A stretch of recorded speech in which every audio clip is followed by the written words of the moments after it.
आपने सुना अभी तक जो समाजवादी पार्टी ने वादा किया है लैपटॉप कंप्यूटर देने का, उस पर समाजवादी पार्टी का क्या कहना था, कांग्रेस पार्टी का क्या कहना था। संबित पात्रा जी, आपके पास आना चाहूंगी। अगर वो राज्य जहां पर जाति के आधार पर वोट डाले जाते हैं या जाति के आधार पर ध्रुवीकरण हो रहा है, वहां पर अगर शिक्षा की बात की जा रही है, छात्राओं को वजीफा देने की बात की जा रही है, लैपटॉप देने की बात की जा रही है, तो उसका स्वागत ही करना चाहिए। ये सही बात है। अगर शिक्षा की बात हो तो स्वागत होना चाहिए। मैंने आज मैनिफेस्टो देखा समाजवादी पार्टी का। मैनिफेस्टो कम और अलादीन का चिराग अधिक है। सत्ता के लिए कुछ भी करेगा और इस प्रकार का एक यू टर्न लेंगे, यह समाजवादी पार्टी के मैनिफेस्टो से मालूम पड़ा। 2009 के लोकसभा चुनाव में इसी समाजवादी पार्टी ने कहा था कि इंग्लिश से और कंप्यूटर से कोसों दूर रहना चाहिए, ये बिल्कुल ठीक नहीं है। मगर आज 2 वर्ष के पश्चात ही पता नहीं ऐसा इनके विचारधारा में क्या परिवर्तन आ गया, इनके मन में युवाओं के प्रति ऐसा कौन सा प्रेम आ गया, देश को आगे बढ़ाने के लिए इन्होंने कंप्यूटर बांटने की बात कही। दरअसल कंप्यूटर बांटा जाए तो बिल्कुल स्वागत है, किंतु मात्र वोट बटोरने के लिए कंप्यूटर का वादा किया जाए तो ये बहुत भत्सनीय और निंदनीय विषय होगा।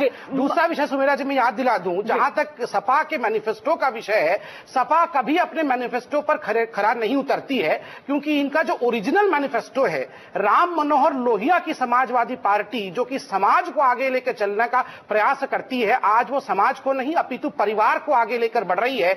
अपने ओरिजिनल मैनिफेस्टो से ये हट चुके हैं। ये समाजवादी पार्टी नहीं परिवारवाद पार्टी हो चुकी है। लेकिन इसी विषय पर अगर रहे तो मधुकर जी, जो अभी संबित पात्रा जी ने कहा कि सिर्फ वादों के लिए वादे किए जाएं या सिर्फ वोट बटोरने के लिए इसकी बात की जाए तो उसका स्वागत नहीं करना चाहिए, लेकिन आप इस पूरे मामले को किस तरह से देखते हैं? जो लैपटॉप का वादा किया गया है, जो शिक्षा के क्षेत्र में छात्राओं को वजीफा देने की बात की गई है, समाजवादी पार्टी का जो मैनिफेस्टो है। मुझे लगता है कि एक ऐसी पार्टी जो अंग्रेजी विरोध, अंग्रेजी हटाओ आंदोलन में बहुत बढ़ चढ़कर हिस्सा लेती रही है, जिसके विचार बिल्कुल दूसरी तरह के थे, क्योंकि वो समाज के जिन वर्गों को समझती थी कि उसका प्रतिनिधित्व करती है और जिन इलाकों में, जिन क्षेत्रों में वो अपना काम करना चाहती थी, उससे आगे आए हैं समाजवादी पार्टी के लोग। समाजवादी पार्टी के इस निर्णय का स्वागत किया जाना चाहिए। इसमें कतई मुझे कोई खराब बात नहीं दिखती। ये नहीं दिखता है कि 2 साल में क्या हुआ या 2.5 साल में क्या हुआ। अगर ये हुआ है तो ये बहुत अच्छा है, एक अच्छा कदम है। लेकिन मैं एक दूसरी बात कहना चाहता हूं।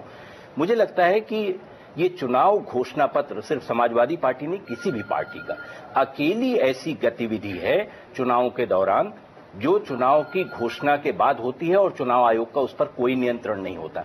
मैं नहीं कह रहा हूं कि घोषणा पत्रों पर चुनाव आयोग का नियंत्रण होना चाहिए, लेकिन मैं ये कहता हूं कि चुनाव की घोषणा से पहले घोषणा पत्र जारी होने चाहिए, उसके बाद नहीं, क्योंकि आप तात्कालिक रूप से लाभ उठाने की कोशिश ना करें। आपकी नीतियां 6 महीने पहले अगर आप घोषणा पत्र लाएंगे तो बदल नहीं जानी चाहिए।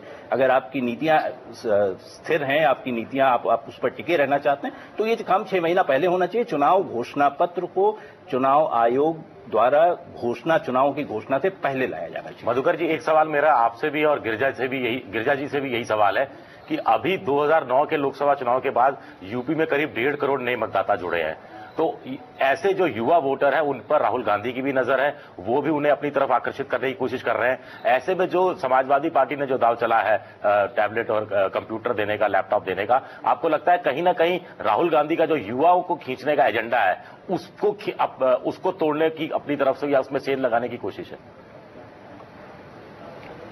मधुकर जी, आपने मुझसे बोला, मैं ये समझता हूं कि ये वोट बैंक किसी भी पार्टी के लिए हो सकता है। सारी पार्टियों के लिए युवा वर्ग एक बड़ा वोट बैंक है, क्योंकि जब से राजीव गांधी के समय में उनकी मतदान करने की उम्र घटाई गई, तब से वो तबका इतना बड़ा है और इतना प्रभावशाली है कि अगर आप वाकई उस वर्ग को अपनी ओर आकर्षित कर सकें तो चुनाव में आपके पराजित होने या हट जाने या आपको कोई विस्थापित कर दे, इसकी संभावना ही समाप्त हो जाती है। तो इसलिए वो एक ही इलाका है, जाहिर है सबकी नजर उस पर होगी। जैसे आप कहते हैं कि मुस्लिम वोट बैंक और ये वोट बैंक और इस तरह के आरोप लगते हैं, वैसे यूथ वोट बैंक की तरह भी देखने लगी हैं पार्टियां, मुझे ऐसा